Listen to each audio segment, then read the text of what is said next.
परों को खोल, जमाना उड़ान देखता है, ज़मीं पे बैठ के क्या आसमान देखता है। आदाब नाज़रीन, हमारे मसाइल में आपका खैर मकदम है और मैं हूं तहसीन मुनव्वर। हमारे मसाइल में आज हम मेरठ में हैं। मेरठ तारीख़ी शहर है। इससे कबल भी हम हमारे मसाइल में ही मेरठ में आए थे और हमने यहाँ पर लोगों से उनके मसाइल जानने की कोशिश की थी और हमने देखा था कि इस तारीख़ी शहर के लोग जो हैं किस तरीक़े से रोज़मर्रा की ज़िंदगी में आने वाले मसाइल से जूझते हैं। ये मेरठ एक ऐसा शहर है जहाँ से आज़ादी की चिंगारी उठी थी। इसी मेरठ में अभी हमें ये कुछ सीटियों की आवाज़ें आ रही हैं। ये कबूतर उड़ाए जा रहे हैं गालिबन। कबूतरबाजी, पतंगबाजी, इक्का दुक्का पतंगें भी यहाँ नज़र आ रही हैं। लेकिन उनसे अलग हम ये फैज़-ए-आम इंटर कॉलेज में मौजूद हैं। यहाँ पर हमारे दरमियान अहम शख्सियात मौजूद हैं यहाँ की, और हम जानने की कोशिश करेंगे कि आज मेरठ किस अंदाज से सोच रहा है। क्या मेरठ हिंदू मुसलमान बन के सोचता है, या मेरठ अपने शहर के जाम से जूझता है, अपने शहर की मुश्किलात से जूझता है, अपने शहर के मसाइल से जूझता है। इन्हीं सब पर बात करने के लिए हमारे दरमियान जो अहम शख्सियात है, आइए मैं उनसे आपका तारुफ करा दूँ। आप जानते ही हैं हमारे दरमियान है साबिक़ वज़ीर है उत्तर प्रदेश के डॉक्टर महराजुद्दीन साहब। हम आपका खैर मकदम करते हैं, तालियों से इनका इस्तक़बाल कीजिए। जमअतुल उलमा हिंद में सदर हैं यहाँ मेरठ के, और नायब काजी ये शहर हैं जनाब ज़ैनुल राशिदीन साहब। हम आपका भी खैर मकदम करते हैं। मोहतरमा शाहीन परवेज़ साहिबा यहाँ पर मौजूद हैं, मुस्लिम राष्ट्र मंच से जुड़ी हुई हैं। हम उनका भी खैर मकदम करते हैं। ये बहुत ही मजबूत आवाज़ साबिक़ IPS है प्रभात राय साहब, हम उनका भी खैर मकदम करते हैं। अजय गुप्ता साहब हैं, भारतीय जनता पार्टी के लीडर हैं, ये आज हमारे दरमियान मौजूद हैं। हम इनका खैर मकदम करते हैं। और उसके अलावा हमारे दरमियान ये सारे लोग, यहाँ प्रिंसिपल साहब भी मौजूद हैं। मुझे याद है पिछली बार मैं आपसे मिला था और आपके उसके ऊपर भी बात की थी, और ये सारे लोग यहाँ पे मौजूद हैं। इससे कबल यहाँ पे स्टूडेंट भी थे, हम देर से पहुँचे, वो चले गए हैं। लेकिन आगाज़ करते हैं डॉक्टर महराज साहब, आज मेरठ जो है किस अंदाज से सोच रहा है। और ये जो मेरठ है जो दिल्ली के बहुत करीब है, हम बुलंदशहर भी गए थे तो वहाँ के लोग कह रहे थे कि हम दिल्ली के इतने करीब हैं, लेकिन हमें कभी इस बात का एहसास नहीं हुआ कि हम दिल्ली के करीब हैं। हम लखनऊ से भी दूर हैं और दिल्ली से भी दूर हैं। आपको क्या लगता है, मेरठ दिल्ली से करीब है या लखनऊ से दूर है? मेरठ की बदकिस्मती ये है कि वो दिल्ली से भी बहुत दूर है, लखनऊ से भी बहुत दूर है। यहाँ 50 साल से एक डिमांड चल रही थी हाई कोर्ट बेंच की, जो अब तक पूरी नहीं हो पाई। यहाँ से लोगों को 700 किलोमीटर इलाहाबाद जाना पड़ता है, एक बेंच ही नहीं मिल सकी। उसके अलावा यहाँ बेरोज़गारी बढ़ती चली जा रही है। मेरठ मशहूर था पावरलूम्स के लिए, कैंचियाँ बनाने के लिए, उद्योग बड़ा छोटे छोटे उद्योग था, आर्टिजन्स थे। आज सब बेरोज़गार होते चले जा रहे हैं। एक एप्लीकेशन, यहाँ हम फैज़-ए-आम इंटर कॉलेज में बैठे हैं, डिग्री कॉलेज में बैठे हैं। आप यहाँ प्रिंसिपल साहब मौजूद हैं, उनसे पूछिए कि अगर एक एप्लीकेशन वैकेंसी निकालते हैं क्लर्क की या चपरासी की, तो उसमें अगर 20 वैकेंसीज़ हैं तो कम से कम भी कई हज़ार लोग अप्लाई करते हैं, और उसमें PhD तक होते हैं। चपरासी के लिए PhD नहीं, वो तो पूरे मुल्क की यही हालत है। बेरोजगारी का ये हालत है। नहीं, मेरठ तो खुद रोजगार देता था। यहाँ स्पोर्ट्स का बहुत बड़ी इंडस्ट्री थी जो बैठती चली जा रही है, क्योंकि बैंकिंग इंडस्ट्री बैठ रही है तो वो भी बैठ रहा है। यहाँ ज्वेलरी का पूरे दुबई को गवर्न करता था मेरठ।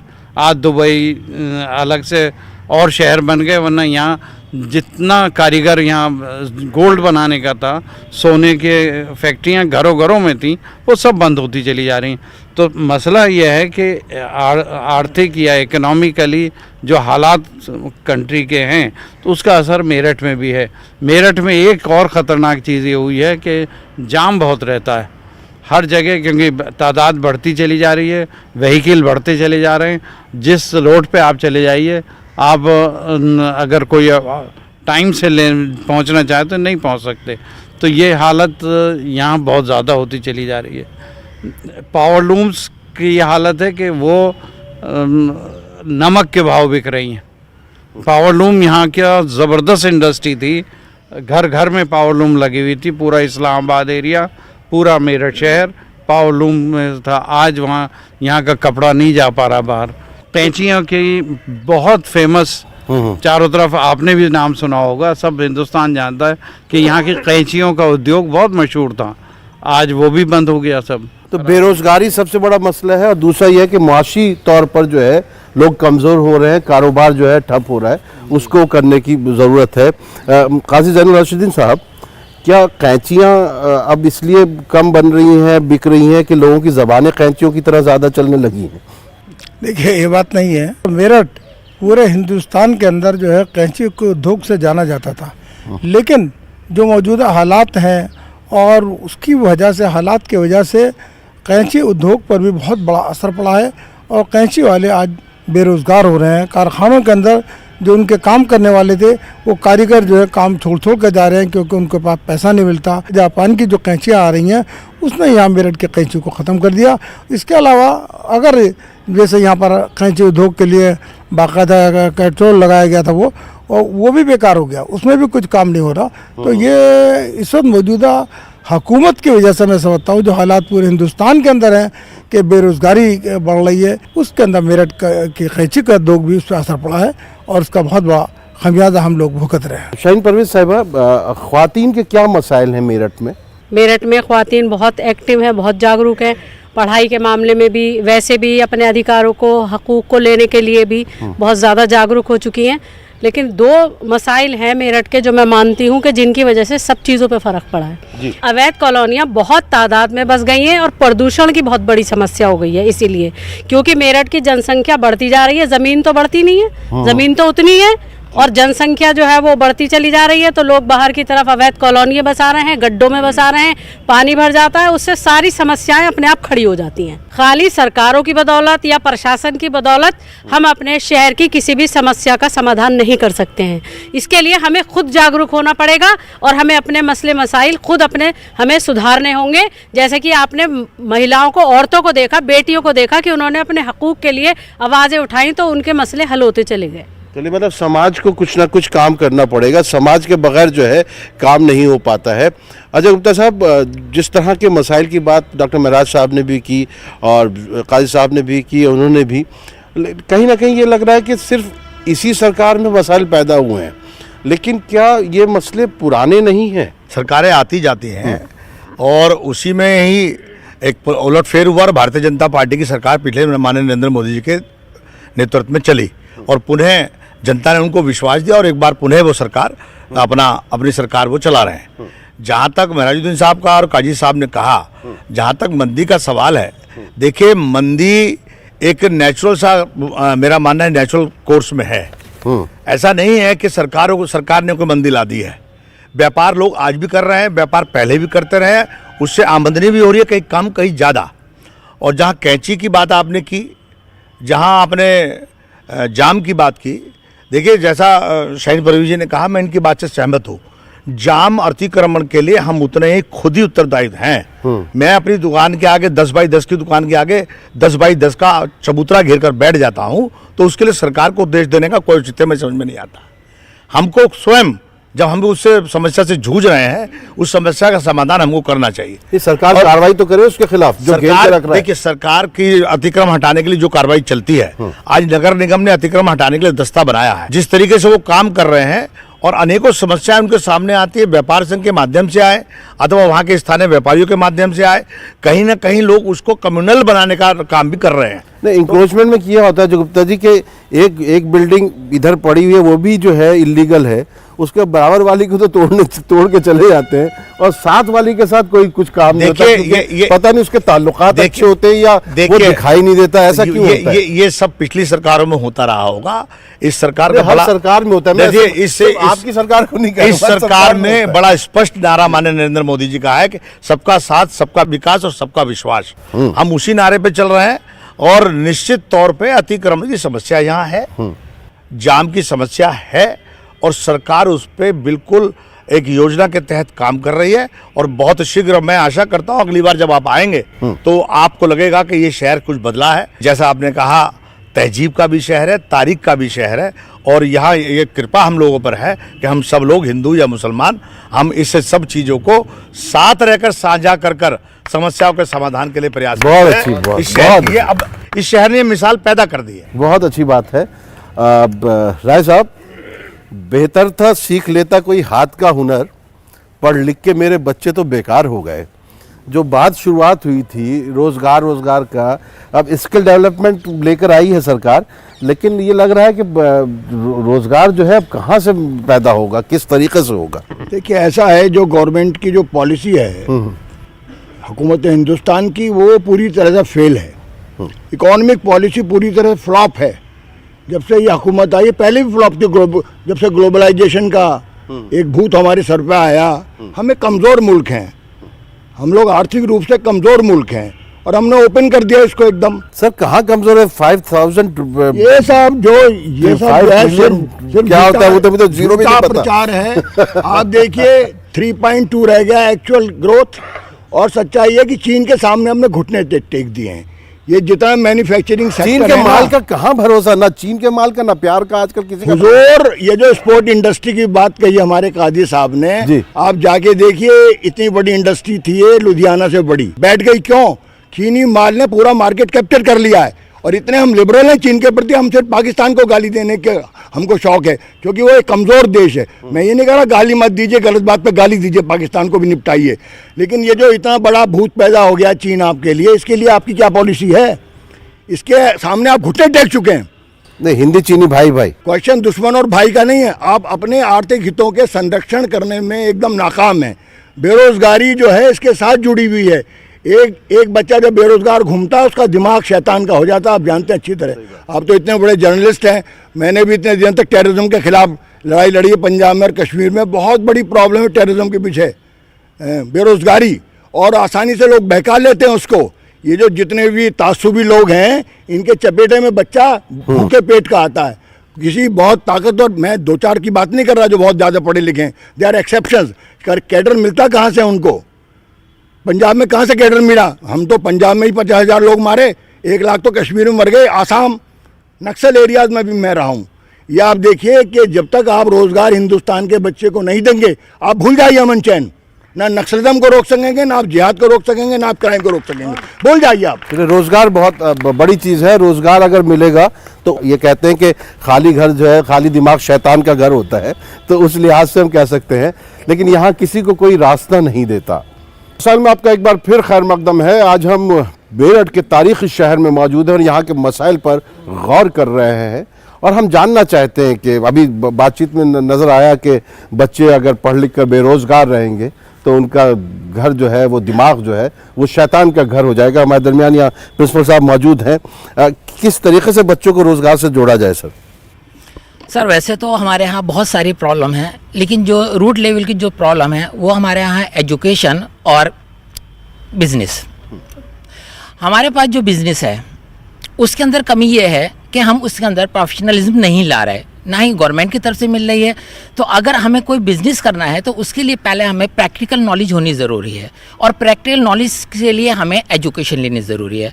तो जो मेरठ के अंदर सबसे बड़ी प्रॉब्लम है, ये दोनों ही प्रॉब्लम है। ना तो हम एजुकेशन के अंदर आगे बढ़ रहे हैं, ना ही हम प्रोफेशनलिज्म इंडस्ट्रीज़ के अंदर आगे बढ़ रहे हैं। एजुकेशन के अंदर हम डिग्री बांट रहे हैं, लेकिन वो डिग्री ट्रेडिशनल है, प्रोफेशनल नहीं है। हम BA MA की डिग्री ले रहे हैं, लेकिन उसके बाद हम लाइन में लग रहे हैं कि कोई हमें जॉब दे। तो क्यों ना हम वो डिग्री लें जिससे हम अपना जॉब अपने आप करें। तो ये गवर्नमेंट को सोचना चाहिए कि हम ट्रेडिशनल के साथ प्रोफेशनल वाली डिग्री दें, वो कोर्स कराएं जिससे कि बच्चा नौकर ना बन के नौकरी देने वाला बने। और दूसरी चीज़ ये है, मुस्लिम्स के अंदर एजुकेशन सबसे कम है, ये हर कोई जानता है। आबादी के हिसाब से हम दूसरे नंबर पे हैं, और एजुकेशन के हिसाब से हम सबसे नीचे वाले पायदान पे खड़े हुए हैं। बच्चों को पढ़ने के लिए गवर्नमेंट स्कॉलरशिप देती है, लेकिन स्कॉलरशिप के अंदर भी ये कहा गया है कि अगर मुसलमान बच्चा होगा उसे फीस रिइंबर्समेंट जब मिलेगी जब उसके 60% हो, जबकि दूसरे बच्चों को 33% के पे फीस रिइंबर्समेंट भी मिल रही है और स्कॉलरशिप भी मिल रही है।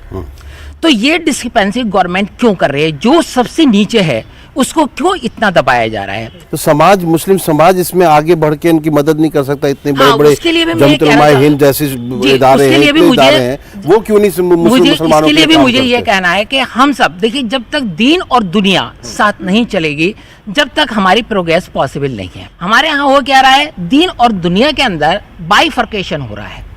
तो उसके लिए जो हमारे इदारे हैं, इस्लामिक इदारे हैं, उनको भी थोड़ा आगे आना चाहिए और अपने इदारों में जो है प्रोफेशनल एजुकेशन मीन जैसे इंग्लिश और कंप्यूटर बेसिक नॉलेज ज़रूर दें, जिससे कि अगर उन्हें जॉब ना मिले तो वो अपना बिजनेस अपना आप करें, अपना बिजनेस करें और उस बिजनेस के अंदर वो प्रोफेशनल लाएं और 10 को और जॉब दें, फिर ये हमारी सारी प्रॉब्लम दूर हो जाएगी। ये कारोबार जो है वो बहुत अच्छी चीज़ है।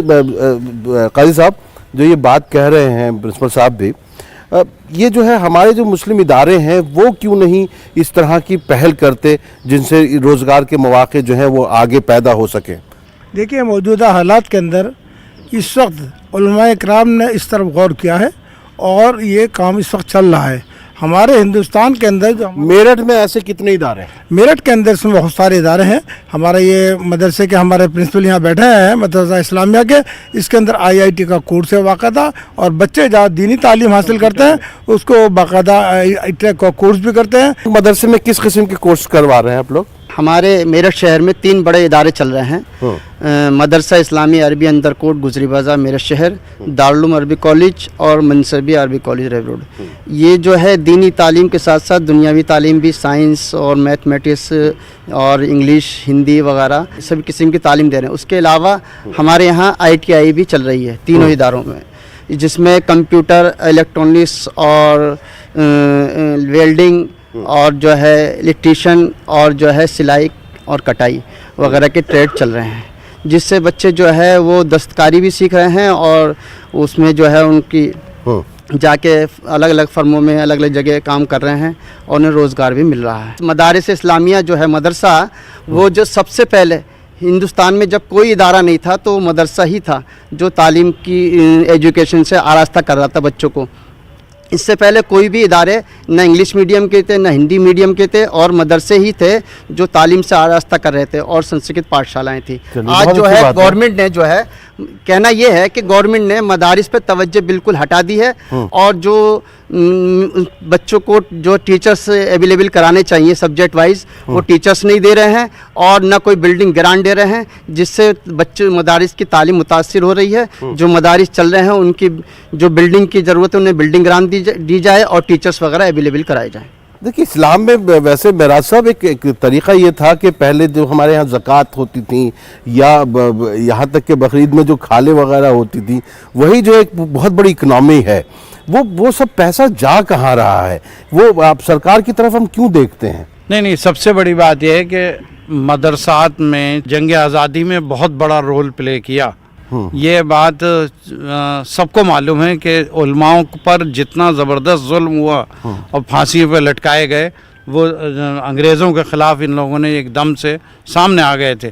मगर उसके बाद एक कहीं ना कहीं उसमें हमारी लीडरशिप कह लीजिए, हमारे दीनी लीडरशिप कह लीजिए, पॉलिटिकल लीडरशिप कह लीजिए, और उनकी कमी रही कि ये 30-40 साल का गैप इतना बुरा हुआ। ये जो अवेयरनेस हुई अभी मौलाना ने बताया, ये अब शुरू हुआ है कि तालीम, कंप्यूटर एजुकेशन, टेक्निकल तालीम, ये अब शुरू हुआ है। ये होना चाहिए था 50 साल पहले। नहीं तो क्या ये जो पिछला दौर थे, पिछली दहाइयाँ हैं, उसमें हम जो हिंदू मुसलमान खेलते रहे और अलग मसाइल की तरफ नहीं गए, मंदिर मस्जिद करते रहे, या अब हमें थोड़ा सा वक्त मिला है इस तरफ देखने का? नहीं, और ये सियासतदानों ने ये सब किया।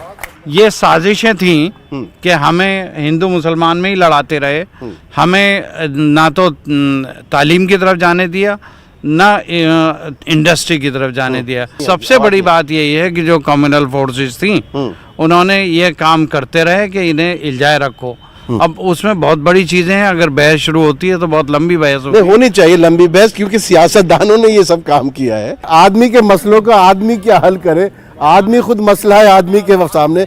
देखिए मैं इनके सरदार साहब के पास आया हूँ, उधर वो बैठे थे मदरसे वाले। आप लोगों को जब देखता हूँ तो मुझे लगता है कि आपके इदारों में जो जिस तरह गुरुद्वारे होते हैं या दूसरी जगह होते हैं, वहाँ पे जो भी पैसा जाता है वो पूरा लगता है। और वहाँ पर जिस तरह आप लोग लंगर चलाते हैं, जिस तरह लोगों को खिलाते हैं, दिल से करते हैं, आपको क्या लगता है कि हमें कुछ ऐसा मॉडल आपसे सीखना चाहिए कि नहीं? मैं साफ सी बात कर रहा हूँ। गुरुद्वारों में सबसे पहले कार सेवा शुरू हुई। कार सेवा को देख के सबने इसी तरीके से अपनी कार सेवा शुरू करी और उस कार सेवा का ये नतीजा निकला कि सभी धर्म, सभी जाति और छोटे बड़े सभी लोग उसमें शामिल होते थे। सभी उसके मंदिर, मस्जिद, गुरुद्वारा बनाने के लिए सब शामिल होते थे। तो मैं ये चाहता हूँ कि ये हमारा मेरठ शहर अमन चैन का शहर है और इस तरीके यहाँ पर किसी तरीके का सांप्रदायिक सौहार्द बना रहता है और आगे भी बना रहेगा। मैं यही शुभकामनाएं देता हूँ। चलिए, बहुत अच्छी बात है। और सबसे बड़ी एक समस्या एक ये भी है हमारे यहाँ पर व्यापारियों के लिए कि जीएसटी जो लगाई जा रही है, वो जीएसटी जो सामान्य व्हीकल हैं, टू व्हीलर हैं, हाँ। उस पर कम से कम लगानी चाहिए। जो फोर व्हीलर हैं, लग्जरी गाड़ियां हैं, उन पे जीएसटी जो लगी हुई है सेम वही उन्हीं पे टू व्हीलर पे भी लगाई हुई है। तो वो टू व्हीलर पे नहीं लगनी चाहिए। अच्छा ठीक है, जीएसटी पे तो काफ़ी लोगों ने बात की है। मैं अभी लौट के आऊँगा क्योंकि यहाँ एक वक्फा ले लेता हूँ। जो ये बात कह रहे हैं, देखिए असल चीज़ ये है कि हमको खुद ये फैसला करना है कि हमें जाना किधर है। हमें असल में हम जो है एक दूसरे से लड़ते भिड़ते और टकराते हुए जाएंगे या हम सीधे जो है अपनी तरक्की की राह पर जाएंगे, वही एक मसला है। हयात लेके चलो, कायनात लेके चलो, चलो तो सारे ज़माने को साथ लेके चलो, वही सबका साथ सबका विकास और उसमें सबका बहुत सारे लोग हैं यहाँ पर और सबकी ये मांग है। आइए आप आइए, आपको क्या मसला है? अभी मैंने आपके मुंह से सुना कि सबका साथ सबका विकास हो रहा है। मैंने कहा जी, मैंने कहा ये होना चाहिए। हाँ, नहीं है ना ऐसा? हाँ नहीं है, भेदभाव है हमारे साथ में। वो भी मैं कह रहा हूँ। हाँ, हमारे साथ भेदभाव बढ़ता जा रहा है। क्या करते हैं आप? देखिए, मैं तो एक मजदूर आदमी, वैसे ही चलता फिरता आदमी हूँ। अभी एक स्कूल खुला, हाँ, कमेली की जगह एक इंटर जो है कन्या का स्कूल खुला, ठीक है। उस स्कूल के अंदर आप जाके देखिए वहाँ पे कि बच्चों को पानी तक का इंतजाम नहीं है। जो कुर्सी, जो उनकी मेज है, वो भी टूटी फूटी है। आप जाके खुद देखिए, मैं नहीं कह रहा इस बात को। तो कहाँ मतलब कहने का जो है, जो मुस्लिम इलाके हैं उनके अंदर भी तो प्राइमरी स्कूल होने चाहिए। बिल्कुल सही बात है, जिससे 5वीं तक बच्चा पढ़ा ले गरीब आदमी। कि अगर 5वीं तक क्यों पढ़ाओगे आप उसे? अगर कोई गैर मुस्लिम, वो सब छोड़ दो, 5वीं तक क्यों पढ़ाओगे उसे? कम से कम 5वीं तो फ्री पढ़ लेगा। कम से कम क्यों उसे आगे तक की क्यों नहीं सोचते आप? आगे तक के जब सोचे, जब हमें कोई पढ़ाना दे। हमें क्या छूट मिल रही है सरकार से? सरकार से छूट उन्हें मिल रही है जो बड़े बड़े लोग हैं, जो और दूसरे लोग हैं। अगर कोई मतलब कहने का यह है, हिंदू धोबी है तो उसके लिए तो आरक्षण है, जो मुसलमान धोबी है उसके लिए आरक्षण नहीं है। यहाँ फर्क है।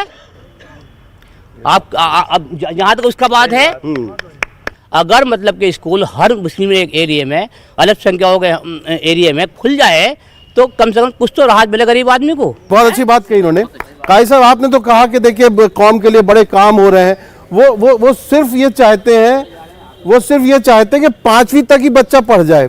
उसका इंतजाम कौम नहीं कर पा रही है, उसके लिए भी सरकार की तरफ देख रहे हैं। कहाँ जा रहे हैं? देखिए, हमारे अबरार साहब नगर निगम के सभासद रहे हैं। हाँ। लेकिन क्योंकि इत्तेफाक से ऐसे इलाके में रह रहे हैं, हकीकत इसमें कोई दो राय नहीं कि जो बहुत बैकवर्ड है, जहाँ हर तरह की समस्याएं हैं और वहाँ पर ना तो सरकारी स्कूल हैं, ना वहाँ सरकारी अस्पताल है, ना वहाँ कोई डाकखाना है, ना कोई किसी किस्म की कोई सरकारी ऐसी चीज़ें नहीं है जिससे वहाँ के लोग हासिल करते हैं। इन बेचारों की मजबूरी है कि ये बेचारे ये टारगेट 5वीं तक का ही मांग रहे हैं कि हमें कम से कम कुछ तो दिया जाए। हालांकि आम की डिमांड ये है कि शहर के अंदर डिग्री कॉलेज खुलने चाहिए और जिससे हमारे बच्चे जो हैं वो हाई स्कूल इंटर करने के बाद ग्रेजुएट हों, पोस्ट ग्रेजुएट हों और टेक्निकल तालीम हासिल करें। तो ये मसला बहुत अहम मसला है। दूसरी चीज़ मैं एक बताना चाहूँगा, अभी आपने एक बात करी थी कि दीनी मदरसों को इमदाद मिलती है, कहाँ जाती है? मैं आपको ये बताना चाह रहा हूँ, हिंदुस्तान के जो सबसे बड़े दीनी मदारिस, दारुल उलूम देवबंद हो या नदवा हो या मज़ाहिर उलूम सहारनपुर हो, ये सारे से कौम के पैसे से चलते हैं। वहाँ गवर्नमेंट से कोई पैसा नहीं लिया जाता। ये सिर्फ चंद मदरसे हैं जो अभी मौलाना ने बताया कि 3 या 4 मदरसे जो सरकारी जिनको एड मिलती है। यहाँ कम से कम कई 100 मदरसे ऐसे हैं जो सिर्फ कौम की चंदों से चलते हैं। दिखाई नहीं दे रहा, बस सवाल इस बात का है। जिस तरह बाकी जगह दिखाई देता है, आपको बड़े मौका मिला, आप तो वजीर भी रहे, तो उनका वो सभासद साहब जो है उनका मसला हल क्यों नहीं हो पाया? इसमें कोई दो राय नहीं। मेरठ को जो नई आबादी है और वो लगभग 10 लाख के आसपास होगी, उसमें देहात भी जुड़ा हुआ है सब। वहाँ ना पोस्ट ऑफिस है ना बैंकिंग है, और ये किसी ने ध्यान नहीं दिया। और स्कूल तो बहुत दूर हैं, वहाँ कुछ है ही नहीं। नए जो आबादी हैं ये गवर्नमेंट्स की बहुत कमी रही है कि इधर ध्यान ही नहीं दिया। ये नया मेरठ जो बसा है, ना वहाँ सड़कें हैं, ना नालियाँ हैं, ना वहाँ हॉस्पिटल हैं। एक सब PSCs होनी चाहिए, वो भी नहीं है। पोस्ट ऑफिस नहीं, बैंकिंग सुविधा नहीं। तो वो एक बहुत बड़ी आबादी है और वो बहुत परेशान है। देखिए बात तो वही है, उसको फुर्सत ही नहीं हमको पलट कर दे के। मैं आता हूँ, हम ही दीवाने बने रहते हैं। शाहिद परवेज जी, जो हमारी बहन से मेरा सवाल है कि जो अवैध कॉलोनियों की मैं बार बार बात सुन रहा हूँ, क्या सरकार और हमारे सरकार के लोगों की ये नुमाइंदगी नहीं है कि वो अवैध कॉलोनी बसने क्यों देते हैं? क्या अधिकारियों की जिम्मेदारी नहीं है कि ऐसे लोगों को चुनिंदा किया जाए? अगर वो इस काम को कर रहे हैं, अवैध कर रहे हैं, तो उस काम को रोक दिया जाए। जब सरकार इस तरीके पे सख्ती लाएगी तो क्यों अवैध कॉलोनियां बसेंगी? हमारे MD हैं, सब विभाग हैं। अब ये अवैध, मैं आता हूँ आपके, अवैध कॉलोनियां ऐसे ही तो नहीं बन जाती रातों रात में? हाँ, बच्चों को पूछना, किसी को स्टूडेंट से ले लेते हैं जी। सर मुझे यही कहना है कि सुमंगला योजना भी निकाली थी योगी जी ने, तो उसका बहुत कम लाभ लड़कियां उठा पाई हैं, क्योंकि उसमें ये बोला था कि जिनके 2 बच्चे हैं सिर्फ वही इस फॉर्म को भर सकते हैं। तो हम लोग गए वहाँ पर भरने के लिए, तो हमें मना कर दिया गया कि इसलिए लड़कियों को कोई भी लाभ नहीं मिला सुमंगला योजना का। अच्छा, वो क्योंकि आबादी का मामला आ रहा है। आप कुछ बोलेंगे? ये बात बिल्कुल हकीकत है कि तालीम बगैर पैसे के नहीं हुआ करती। अब जो अल्लाह के बंदे हैं, ऐसे हैं, अल्लाह ने उन्हें दिया है, वो तालीम के ऊपर खर्च करते हैं, अपने बच्चों को तालीम दिलाते हैं और एजुकेशन हाई लेवल की दिलाते हैं। मगर बाज़ लोग वो हैं जो अपने बच्चों को तालीम दिलाना, एजुकेशन दिलाना चाहते हैं, मगर अपनी माली हैसियत कमज़ोर होने की बुनियाद पर आगे नहीं बढ़ा पाते। हमारी गवर्नमेंट और हमारी सरकारें वो इस चीज़ को समझें कि जो बेचारे नीचे दर्जे के लोग हैं और इंतहाई कम दर्जे के हैं, उन्हें तालीम के ऊपर उठाने वाले, ऊपर ऊंचे लेवल पर पहुंचाने के ज़रिए क्या होंगे। हाँ, वो स्कीमें क्या होनी चाहिए, किस तरीके से उनको उठाया जाए? जी जल्दी से, छोटा छोटा कीजिए। मेरठ की मुस्लिम कॉलोनी के बारे में अभी बात चल रही थी कि वहाँ पोस्ट ऑफिस नहीं है, बैंकिंग नहीं है, ये चीज़ें तो है ही नहीं। लेकिन इसके अलावा मुस्लिम कॉलोनियों में आप जाकर देखेंगे तो वहाँ ये हाल है, वहाँ लोग गड्ढों में रहने पर मजबूर हैं। आप समर गार्डन चले जाइए, आप जाकिर कॉलोनी के इलाकों में चले जाइए, अगर 15-20 मिनट भी बारिश होती है तो लोगों के घरों में पानी घुस जाता है, पानी का निकास नहीं है। कोई जिम्मेदार कौन है? सरकार को इस तरफ तवज्जो देनी चाहिए। सरकार जिम्मेदार है, हम लोग भी जिम्मेदार हैं। मैंने तो नालियां नहीं बनी हुई हैं, नाले नहीं बने हुए हैं। लोग रातों को छत पे खड़े होके कूड़ा ऐसे करके घुमा के फेंक देते हैं। नाले नहीं बने हुए हैं समर गार्डन में, और हम जो अपनी नालियों तक में सफाई नहीं रखते।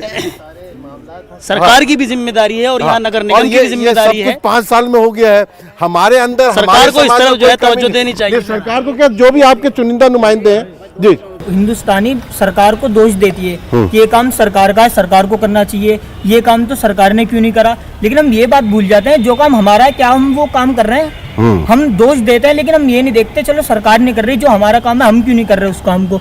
ये सबसे बड़ी कमी।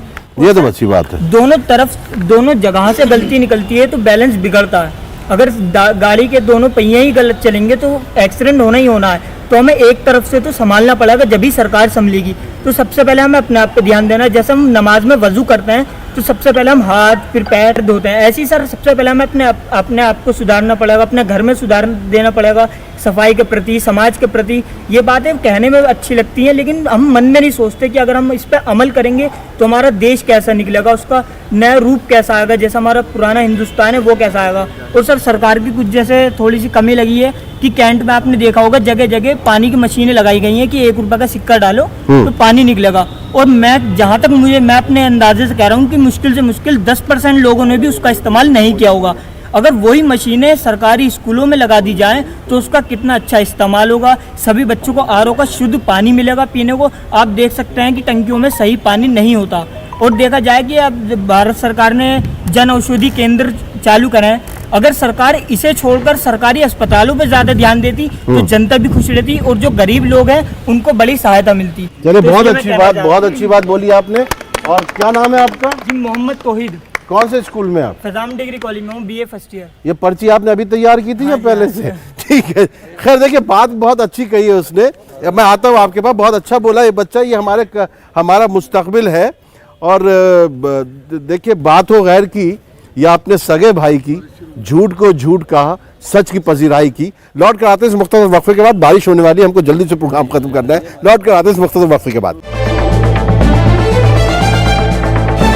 हमारे मसाल में आपका एक बार फिर खैर मकदम है। आज हम मेरठ में जहां में बारिश का खतरा लाहक है और ये आखिरी सेगमेंट है और इसमें हम कोशिश करेंगे जानने की कि आखिर इस बातचीत से क्या निकला। मैं आपके पास बहुत आया नहीं, राय साहब आप क्या कहना चाहते हैं? जो कुछ बातें सुनी उस बच्ची ने भी कहा और ये सब लोग जो कह रहे हैं, कहाँ मसला कहाँ पर है? ये भी बात कर रहे थे ये हमारे लोग, तो मुझे अचानक शायर का एक नज्म याद आ रही थी। सिक्के तो करोड़ों ढल ढल कर टकसाल से बाहर आते हैं, किन गारों में खो जाते हैं, किन पर्दों में छुप जाते हैं। वाह वाह वाह, क्या बात है। इस देश के बच्चे अनपढ़ हैं दौलत के गलत बंटवारे से। आप ये समझिए कि अकेला काम ना समाज कर सकता है ना हुकूमत कर सकती है। कोई भी लड़ाई अगर हम जीते हैं तो दोनों के सहयोग से जीते हैं। ये हुकूमत अगर खराब चुनी तो किसने चुनी? हम नहीं। अगर ये कम्युनल बनी चुनी तो किसने चुनी? अगर ये खराब लोग हमने क्रिमिनल बिठा दिए, कितने इस बार तो 43% पार्लियामेंट में है, किसने बिठाए? तो कहीं ना कहीं दोनों ही दोषी हैं। और हम उन्हें भी चुनते हैं जो जिनको बाद में होटल में ले जाके बंद रखना पड़ता है, कहीं कोई खरीद ना ले। मेरा मतलब ये है, देखिए कॉर्पोरेट के हवाले आप सब कुछ कर देंगे। अच्छा वो बाहर आएंगे तो नहीं बिकेंगे? नहीं ये सरकार बनने के बाद जो है तो काम खत्म। ये जो कैरेक्टर का क्राइसिस है ये दोनों तरफ है, सियासतदानों में भी है और हम में भी है। हम में इसलिए है कि हम ऐसे लोगों को भेज रहे हैं पार्लियामेंट में, क्रिमिनल्स को। अच्छा दूसरी बात जो मैं कहना ये चाहता हूँ बहुत ही विनम्रता के साथ कि सब कुछ कॉर्पोरेट के हवाले कर दोगे तो छोटा उद्योग तो निमट ही जाएगा। पॉलिसी की बात कीजिए आप। पॉलिसी बहुत जरूरी है। पॉलिसी इफेक्ट, और ये पॉलिसी आज से नहीं है, ये पॉलिसी पुरानी हुकूमतों की भी यही रही है। पुराना नष्ट करो, नया बनता नहीं। सही बात, नया बनता नहीं। हाँ। दिक्कत क्या है कि जो किसान है वो नष्ट कर दिया हमने, है वो 14% की इनकम आज 9% रह गई। हमने छोटा उद्योग नष्ट कर दिया। अभी जो है मैन्युफैक्चरिंग सेक्टर की हालत आपको मुझसे ज़्यादा मालूम है, आप जो है जर्नलिस्ट हैं। क्या हालत है मैन्युफैक्चरिंग सेक्टर की? सिर्फ हम लोग सर्विस इंडस्ट्री में जिंदा हैं, वहाँ का माल यहाँ, वहाँ का माल यहाँ, और वो भी मिल रही, कट ऑफ चल रहा है। शाहीन साहब आप कुछ बोलना चाहती, जब वो बच्ची बोली थी, जब पकड़ लीजिए। ये एक तो देखिए बच्चों के जो मसाइल हैं उनके एजुकेशन को लेके, जिनके अब इनकी तो गलती नहीं है, इनके माँ बाप ने इतने ज्यादा बच्चे पैदा कर दिए। एक सवाल का जवाब देना चाहती हूँ जो मुझसे किया गया है अवैध कॉलोनियों के बारे में। जैसा कि मैंने पहले भी कहा था, कोई भी सरकारी सुविधा अवैध कॉलोनियों में नहीं मिलती है। आप सबसे पहले अवैध कॉलोनियों को वैध करने की जो प्रक्रिया होती है उसमें जाइए। उसके लिए तो आपको खुद ही हरकत करनी पड़ेगी। कुरान पाक की 756 आयतें जो हैं वो कहती हैं कि अपने अकल का इस्तेमाल करो। अभी एक बच्चे ने बहुत अच्छी बात रखी, क्यों रखी? क्योंकि वो पढ़ रहा है, वो BA कर रहा है, वो शिक्षित हो रहा है, तो उसकी अकल खुली पढ़ाई लिखाई से। हम लोग, मैं ख़ास तौर से यहाँ पे क्योंकि यहाँ मुस्लिम मसाइल की बात चल रही है, तो मैं आप लोगों से एक बात ये कहना चाहती हूँ कि मुसलमान सबसे ज़्यादा जो है वो उलमा इकराम की तरफ ही देखता है। हाँ। ना वो अपने आप, हमारा तो दीन हमें बता रहा है, हमारे नबी रसूल अल्लाह सल्लल्लाहु अलैहि वसल्लम ने फरमाया था कि शिक्षा हासिल करो, अपनी दीन दुनिया ठीक रखो, गोया कि तुम्हें चीन जाना पड़े पढ़ाई के लिए। अब यहाँ जब चीन की बात आ गई तो एक बात और कहना चाहती हूँ, सरकार को दोष देना ठीक नहीं है। अगर हम चीन का सामान नहीं खरीदेंगे ये गलती हमारी है, हमें अपनी गलती को भी जो है स्वीकार करना चाहिए। हम नहीं खरीदेंगे तो हम आर्थिक रूप से नुकसान पहुँचाएंगे। नहीं, हमें सरकार को ठीक है हो गया, हमें अपना सामान अच्छा करना। मैं इधर से एक बात ले लूँ जी, जल्दी से। आज देश को आज़ाद हुए 72 साल हो गए और जितना बुरा हाल 65 साल में नहीं हुआ, इतना 5-6 सालों में हो गया। बेरोजगारी इंतहा से ज़्यादा हो गई। मैं अपनी गैस एजेंसी चलाता हूँ, एक छोटा सा एग्जाम्पल दे रहा हूँ। मैंने उसके लिए ऑफिस के लिए ऐड निकाला कि कुछ मुझे वर्कर चाहिए है, तो उसमें मतलब ये कि बड़े बड़े इंजीनियर्स 8,000 की जॉब करने के लिए M.Tech और B.Tech वाले मेरे पास आ गए। ये बड़े शर्म की बात है। क्या सरकार कर रही है समझ में नहीं आता। कैसा सबका साथ सबका विकास है, समझ में नहीं आती है। देखिए मेरठ के जो मसाइल हैं, यहाँ एक इंटर कॉलेज बना था समाजवादी सरकार में गर्ल्स का, उसमें आज तक फर्नीचर नहीं है, बच्चे नीचे बैठ रहे, 3000 लड़कियां हैं। दूसरी बात, सामने एक हॉस्पिटल के लिए जगह छोड़ी गई थी, उसका बजट भी रिलीज हो गया था, लेकिन सरकार बदलने के बाद वो हॉस्पिटल आज तक नहीं बना। तीसरी बात यह है कि मेरठ के अंदर नेशनल लेवल पर और इंटरनेशनल लेवल पे इतने स्पोर्ट्स के बच्चे निकल रहे हैं जो बड़े बड़े यहाँ पर अवार्ड लेकर आ रहे हैं, लेकिन यहाँ पर उन्हें कोई फैसिलिटी नहीं है और स्पोर्ट्स कॉलेज की बहुत पुरानी मांग है, वो पूरी नहीं होकर दे रही। जहाँ तक एजुकेशन का सवाल है, एजुकेशन के कॉलेज बहुत हैं, लेकिन क्वालिटी एजुकेशन नहीं है, ना कोई IIM है, ना कोई IIT है, इस तरीके का कोई भी एजुकेशन नहीं, जिससे बच्चों की जो वहाँ से फौज निकल रही है उनकी यही हाल है, जैसे इमरान भाई बता रहे हैं कि 8-8 हज़ार नौकरी के लिए तरसते फिर रहे हैं। ये तो हर जगह यही लग रहा है। जी जल्दी से बोलिए। जितनी सारी योजनाएं थी मुस्लिमों को उसका फायदा नहीं हो पाता। उसका रीजन है कि अगर हिंदू है, वो चमड़े का काम कर रहा है मोची, तो उसको तो आरक्षण में डाल दो, SC ST में। और मुस्लिम चमड़े का काम कर रहा है तो उसको नहीं डाला, तो ऐसा भेदभाव किया जा रहा है। यकीनन खोट है तकसीम के तरीके में, कहीं चिराग बहुत है, कहीं चिराग नहीं। बताइए क्या बात है। देखिए, बहुत सारी बातें मैंने सुनी। धारा 370 हटाई गई। अयोध्या के मसले पर कहीं एक मच्छर मरा हो तो बता दीजिए। ये इच्छा शक्ति से होता है। नहीं, ये तो सभी ने चाहा। अभी वही मैं कह रहा हूँ, सभी ने चाहा ना, लेकिन उनको सुनिए वही कह रहे। उसके लिए प्रशासन ने प्रयास करे। बिल्कुल, आप लोगों ने सहयोग किया और ऐसा ही होना चाहिए। ऐसा होना चाहिए, ऐसा हमेशा होगा, तभी विकास की बात होगी। ये जो अभी भैया ने कहा, समाजवादी पार्टी की सरकार में जो स्कूल बनाया गया और उन्होंने कहा कि फर्नीचर भी नहीं है, तो समाजवादी पार्टी को किसी ने फर्नीचर देने से रोका था क्या? इसके अलावा वहां जो कमेला चलता था और जब कमेले की आवाज हम लोग उठाते थे तो सारा आवाम उसके साथ जो लगा था, वो जो वहां हरकत करता था वो भी आपसे चुपी नहीं। उसके लिए महाराज सुप्रीम कोर्ट तक लड़ने अब उनका तो काम कर दीजिए। 5वीं तक दूसरी बात पढ़ाना चाहते हैं, वो मैं बताने जा रहा हूँ। उनका काम वर्तमान सुन लीजिए। अरे आप ही की बात का जवाब दे रहा हूँ कि वर्तमान में जो सरकार उत्तर प्रदेश में है योगी जी की, हम लोगों ने जो वर्तमान में स्कूल चल रहे हैं उनके स्तर को बढ़ाने का काम शुरू किया है। आज वहाँ बच्चों को ड्रेस मिलती है, जूता मिलता है, बच्चों को किताब मिल रही है, उनके भोजन में सुधार हुआ है। और जहाँ तक इसका सवाल है, जो बहन शाहीन परवीन जी ने कहा, जहाँ कॉलोनी अवैध है, आज 176 कॉलोनी की सूची वर्तमान में MDA ने जारी की है और ये कहा कि पूरे शहर भर में 176 कॉलोनी अवैध है। नहीं, दिल्ली में तो आपने अवैध को भी अब अवैध कर रहे हैं। बस हाँ जी। यहाँ यह मसला आ रहा है कि हिंदू मुसलमान का कोई भेद नहीं है। मैं एक बात बताना चाह रहा हूँ, इसकी एक मिसाल मेरठ के अंदर है कि मेरठ के अंदर मेरठ ने जंग आज़ादी के अंदर हिस्सा लिया और इसके अंदर हिंदुस्तान के अंदर हिंदू और मुसलमान सब लोगों ने मिलकर कुर्बानियाँ दी और भैसाली ग्राउंड की जो लाट है उसमें 85 शहीदों के नाम लिखे हैं, जिसमें आधे से ज़्यादा मुसलमानों के हैं। और आज वहाँ पर एक सांस्कृतिक हॉल बन रहा है। बड़े अफसोस की बात से मैं कहना चाहता हूँ, उसमें जो प्रतिभाएं लग रही हैं वो तीनों हिंदुओं की लग रही हैं, मुसलमान की एक की नहीं है। मुसलमानों हमने अपील करी है।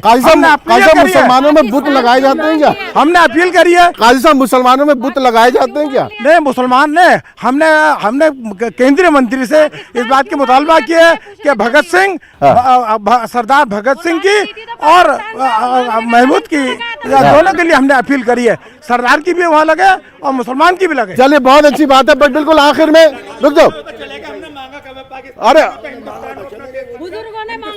अरे बुजुर्गों ने कौन से मांगे थे? सारे बुजुर्ग यहीं रुके थे, सारे बुजुर्ग यहीं रुक गए। जो यहाँ रुका है वो हिंदुस्तान वाली है। चलिए देखिए, आप एक बात कह रही हैं, पाकिस्तान जिन्होंने चाहा था वो चले गए, जो यहाँ रुके वो हिंदुस्तान से मोहब्बत करते हैं, वो हिंदुस्तानी है बस। हाँ जी, अब आखिर में कोई सोच नहीं है, कोई सोच बस आखिर में मेरा सब जो ये सारी जो कुछ बातचीत हुई है, आप नेता भी रहे हैं, आप वजीर भी रहे हैं, आप अंदर बाहर सब कुछ जानते हैं। अब ये बताइए कि मेरठ को किस तरीके से आगे ले जाया जा सकता है सब मिलजुल के? देखिए, यहाँ जो इंडस्ट्री बैठी है, जब तक वो नहीं उठेगी कुछ नहीं हो सकता। यहाँ अभी तक जिक्र नहीं आया, मीट इंडस्ट्री यहाँ की बहुत बड़ी थी, वो बिल्कुल जानकर तबाह कर दी गई। जानकर, क्योंकि उसमें मैंने बिल्कुल था वगैरह नहीं बिल्कुल वो अवैध को तो सारे अवैध नहीं है, सारे अवैध नहीं है, सारे अवैध नहीं है, जो अवैध हैं उन्हें आप खत्म। और इसके अलावा, अच्छा इसके अलावा और आप नए स्कूल कितने खोले गए आप ये बताइए। और इसके अलावा कितने स्कूल खोले गए? स्कूल मैं हूँ ना, स्कूल कितने खोले गए ये बता दीजिए। अभी हॉस्पिटल कितने खोले गए? चलिए ठीक है। और हॉस्पिटल कितने खोले गए? हाँ अच्छा जो आर्टिजन्स के हालत है वो बताइए। नहीं ये नहीं हो सकता। आप सबको एक लकड़ी से सबको नहीं हाँक सकते। हो गया आप एक लकड़ी से सबको नहीं हाँक सकते। और क्या चलिए। और आजा स्कूल को रोजगार हो गया। स्कूल की जरूरत है, यहाँ बहुत ज्यादा स्कूलों की जरूरत है। जैसे अभी यहाँ सभी लोगों ने ये बात कही, हॉस्पिटल्स की जरूरत है। पुराने शहरों में छोड़ के जो नए शहर पूरा बना है, जिसमें अभी आपने कहा कि अवैध कॉलोनीज हैं, वहाँ हॉस्पिटल नहीं है, वहाँ और मसाइल हैं सैकड़ों, वो कोई नहीं है, ना वहाँ सड़कें हैं ना कुछ है। तो उन्हें आप रेगुलराइज किया जाए। हमको अब ऐसे कार्यक्रमों में बहुत जाना होता है, पॉलिटिकल आदमी है, उसको दुख होता है। हर मुसलमान ये कहता है कि हमको 72 साल में मिला क्या, और 5 साल की सरकार को कोसने का काम करेंगे, तो ये सच्चाई नहीं है। देखिए नाज़रीन, बात यह है कि यहाँ पर एक बात तो है कि ये लोग अपने मसाइल को लेके बहुत संजीदा हैं, इसलिए इस बारिश में भी ये लोग बैठे रहे और अपनी बात कहते रहे। अब मसला यह है कि इन लोगों का रोज़ाना मिलना जुलना होना चाहिए। मुझे ऐसा लगता है ये आज हमारे मसाइल में ही मिले हैं और ये आपस में मिल बैठ के अपने मसलों का हल निकाले। लेकिन यह है कि सब मिलजुल के अगर पूरा समाज चलेगा और अक्रॉस पार्टी लाइन अगर आप मेरठ के बारे में सब मिलजुल कर सोचेंगे और कहीं पर भी नियत में खोट नहीं होगा, तो मुझे नहीं लगता कि मेरठ जो है सुधर ना जाए, मेरठ के मसाइल हल ना हो पाए। देखिए, दुश्मनी लाख सही, ख़त्म ना कीजिए रिश्ता, दिल मिले या न मिले, हाथ मिलाते रहिए। बहुत बहुत शुक्रिया।